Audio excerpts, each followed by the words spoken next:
내가 좋아하는 커피가 무엇인지, 그러니까 큰 틀에서 보면은 고소한 커피를 좋아하는지, 산미 있는 커피를 좋아하는지, 또는 뭐 크림류를 좋아하는지, 이것에 대해서 되게 명확해야 돼요. 이게 없으면 되게 많이 흔들립니다. 어떤 식으로 흔들리냐, 손님이 왔을 때 아우 여기는 크림 커피가 없네요 했는데 갑자기 흔들리는 거죠. 해야 되나? 네, 이런 부분이라든지.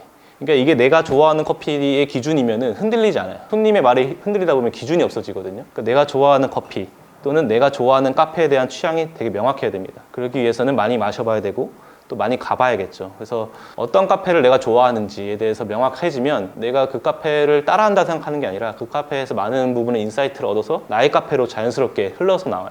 저 같은 경우 되게 그랬어요. 내가 모두를 아우를 수는 없고 내가 좋아하는 커피, 내가 좋아하는 카페의 취향이 명확성이 있으면 그분들이 계속 들어와 주시면서 내가 좋아하는 카페하고 옆에 누굴 또 데려오고 약간 이런 식으로 이어진다고 보시면 될 것 같아요. 그래서 나의 취향과 손님의 취향을 일치시킬 수 있는 위치, 저는 그런 위치가 원도심 관덕정이 맞았던 거죠. 만약에 제가 이 느낌과 이 메뉴와 이러한 결로 노영에 왔다면 저는 아마 뭐 노영의 세련됨에 제가 져서 살았을지도 모르겠고요. 그러니까 저는 스스로 좀 촌스럽다고 생각하는 사람이기 때문에 세련된 거에서 좀 어색해서 어쨌든 좀 더 그런 원도심을 좋아했던 것 같아요. 근데 내가 꼭 이러한 도심의 사람들의 라이프 사이클과 어울린다면 도심에서 해야죠. 네, 그렇게 생각해 주시면 되고 메뉴도 비슷한 결이라 보시면 됩니다. 이제 카페를 내가 좋아하는 카페를 열었어. 내가 좋아하는 1인 카페를 했을 때 그냥 여는 것에 행복이 끝나면 안 되죠. 모두가 그렇게 생각하잖아요. 나 카페 하고 싶어. 내 카페를 갖고 싶어. 내 브랜드를 갖고 싶어 했을 때 모두가 내가 하는 카페에서 내가 내린 커피를 마시면서 책을 조용히 읽고 싶다는 하루면 됩니다.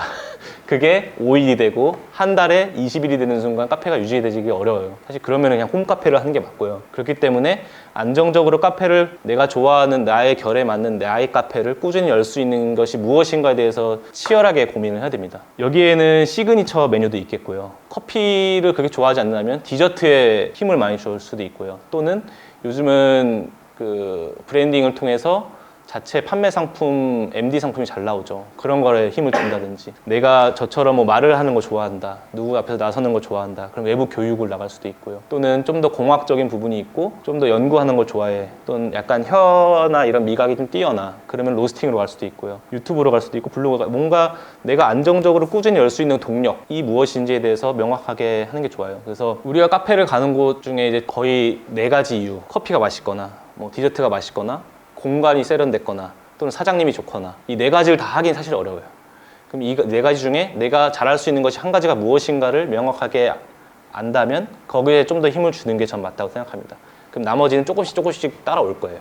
저 같은 경우도 그랬거든요. 커피가 너무 좋은데 디저트를 어떤 카페 가도 먹지 않았어요. 근데 저는 디저트를 팔아야 되는 사람이죠. 그러니까 초반에 디저트를 여러 가지 테스트하다가 지금은 바나나 푸딩이라는 걸 원디저트로 하고 있는데, 이것도 결국 제가 좋아하는 게, 저는 쨍하게 단맛을 별로 안 좋아했던 거예요. 그러면은 나는 커피를 좋아해. 그럼 커피랑 가장 페어링이 좋은 게 뭐가 있을까? 그런 로스가 줄일 수 있는 거 어떤 것이 있는지 여러 가지 고민했을 때 현재 했을 때 바나나 푸딩이었고, 되게 많이 좋아해 주셔서 매일매일 만들고 있는데 매일매일 소진되고 있어요. 그래서 이런 거라든지 그런 거에서 계속 매칭하는 노력이 좀 필요할 것 같아요.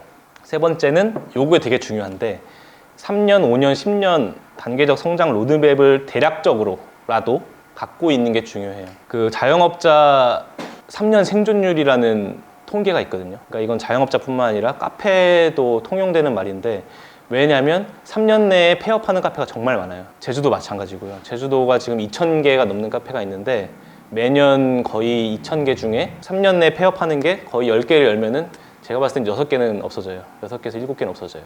근데 왜 그러면 늘어나고 있을까? 6개, 7개 없어지는데 10개가 생기고 있어요. 그렇기 때문에 계속 늘어나고 있는 거예요. 그러면 내가 그 6개에 안 들어가려면 3년 내에 어디까지 내가 할 수 있을지, 또는 어떤 퍼포먼스까지 보여줄 수 있을지에 대해서 목표치 또는 약간의 그런 단계적인 로드맵을 설정해 줄 필요가 있어요. 그게 매출이란 수치든 또는 저처럼 뭔가 보여주는 퍼포먼스든 또는 다른 부분 뭐 외적인 성장이든 확장 이전이든 그런 식으로 보여주는 것이 중요하고, 저도 지금 이제 4년 차이지만 3년치의 목표는 있었거든요. 3년 이내 단골 매출이 어느 정도는 와야 된다, 또는 단골이 있다고 인지가 돼야 된다. 근데 저는 2년 차부터 단골이 완전히 생겼어요. 1년 6개월까지는 단골이 거의 없다시피 했는데, 지금은 단골 손님이 생긴다는 것은 내가 어떻게 흔들리거나 힘들어도 이게 처지지 않는다는 뜻이기도 하거든요. 그래서 이것이 1인 카페가 아니라 1인 브랜드로서의 매력이나 미래로 또 갈 수 있는 청사진을 하나씩 그려보는 게 되게 중요할 것 같아요.